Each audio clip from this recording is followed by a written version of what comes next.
날마다 쓰는 나의 신앙일기 TV 데일리 큐티 나무향기입니다. 오늘은 히브리서 12장 9절부터 10절을 묵상하겠습니다. 또 우리 육신의 아버지가 우리를 징계하여도 공경하였거든 하물며 모든 영의 아버지께 더욱 복종하며 살려 하지 않겠느냐. 그들은 잠시 자기의 뜻대로 우리를 징계하였거니와 오직 하나님은 우리의 유익을 위하여 그의 거룩하심에 참여하게 하시느니라. 믿는 그리스도인들이 고난을 당하고 어려움을 겪는 것을 하나님께서 징계하시는 것으로 표현하고 있습니다.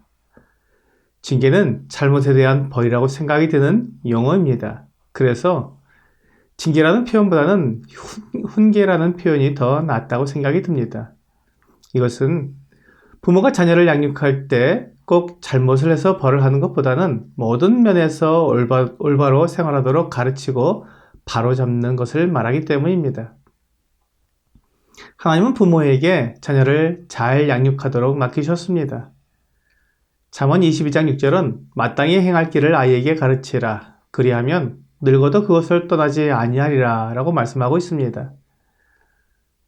부모가 자식에게 올바른 길을 가도록 가르칠 때 그것을 따르지 않으면 때려서라도 아이의 고집을 꺾고 바른 길로 인도하라고 말씀하십니다.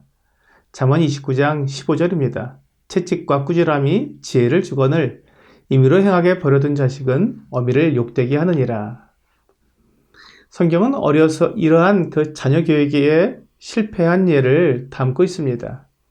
사무엘상에 나오는 제사장 엘리의 예가 그것입니다.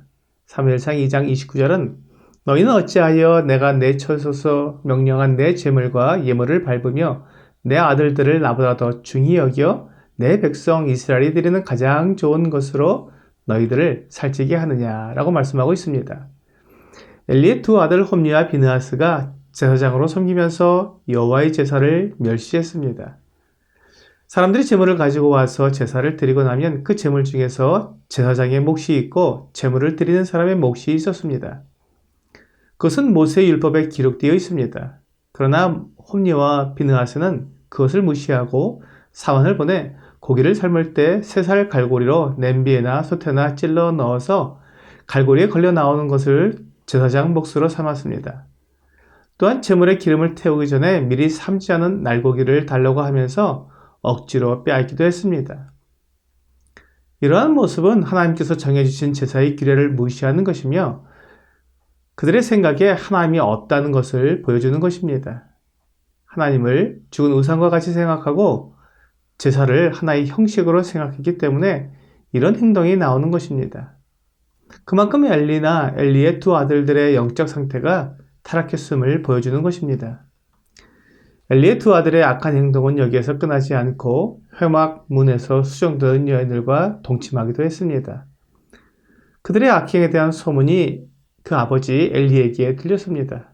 그러나 엘리는 그 아들들에게 그리하지 말라는 말만 할 뿐 그들을 징계하지 않았습니다. 결국 그 아들들은 엘리의 충고를 듣지 않았고 그것은 하나님께서 그들을 죽이는 끔찍한 결과를 낳게 되었습니다. 엘리의 시대는 하나님의 역사가 잘 나타나지 않는 때였습니다.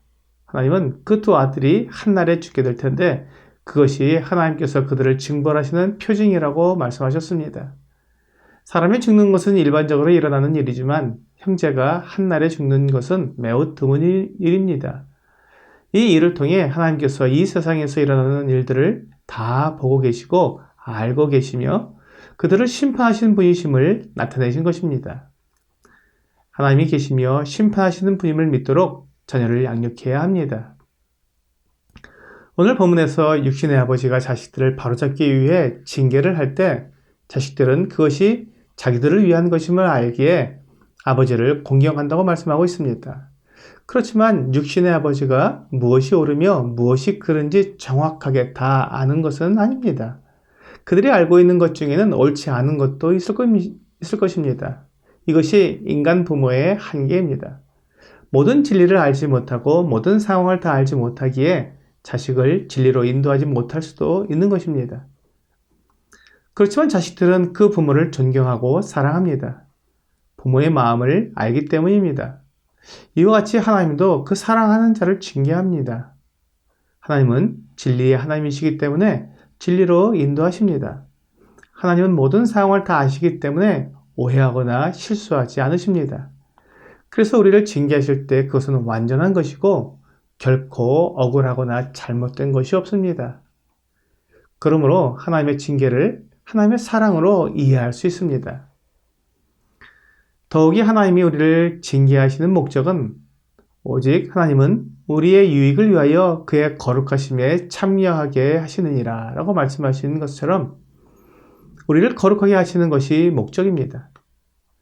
하나님은 그 아들 예수 그리스도를 우리를 위해 십자가에 내어주심으로 우리를 거룩하게 하셨습니다.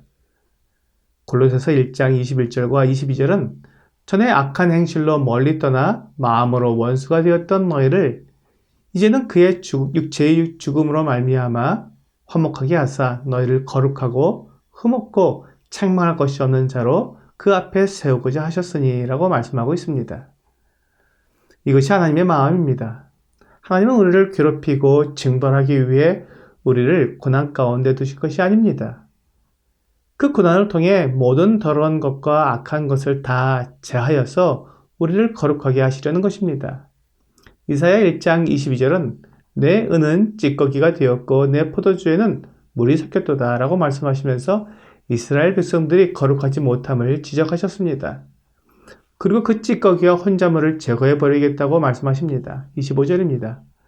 내가 또 내 손을 내게 돌려 내 찌꺼기를 잿물로 씻듯이 녹여 청결하게 하며 내 혼잣물을 다 제하여 버리고 이 일을 이루시기 위하여 패역한 자와 여호와를 버린 자들은 멸망하게 될 것이라고 말씀하셨습니다.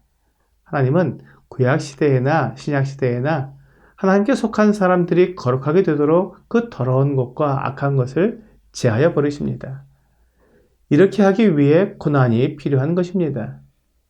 에베소서 5장 26절과 27절은 이는 곧 물로 씻어 말씀으로 깨끗하게 하사 거룩하게 하시고 자기 앞에 영광스러운 교회로 세우사 티나 주름 잡힌 것이나 이런 것들이 없이 거룩하고 흠이 없게 하려 하심이라 라고 말씀하시므로 교회에 대한 하나님의 뜻도 거룩하고 흠이 없게 되는 것임을 말씀해 주셨습니다. 하나님께서 우리에게 두신 뜻은 하나님처럼 거룩하게 되는 것입니다. 오늘의 적용 질문을 보겠습니다. 하나님께서 나를 거룩하게 하시기 원하신다는 것을 어떻게 알 수 있습니까? 하나님께서 창세전부터 사람에 대한 계획을 가지실 때 하나님과 함께 영원히 거하기를 원하셨다는 것을 알기 때문입니다. 사람이 거룩하지 않으면 하나님과 함께 거할 수 없습니다. 그러므로 하나님은 처음부터 우리를 거룩하게 하실 계획을 가지신 것입니다. 오늘 하나님께서 사람을 지으실 때부터 거룩하게 하기를 원하셨다는 것을 알고 고난을 통해 거룩함을 이루는 여러분과 제가 되기를 주 예수님의 이름으로 기도합니다.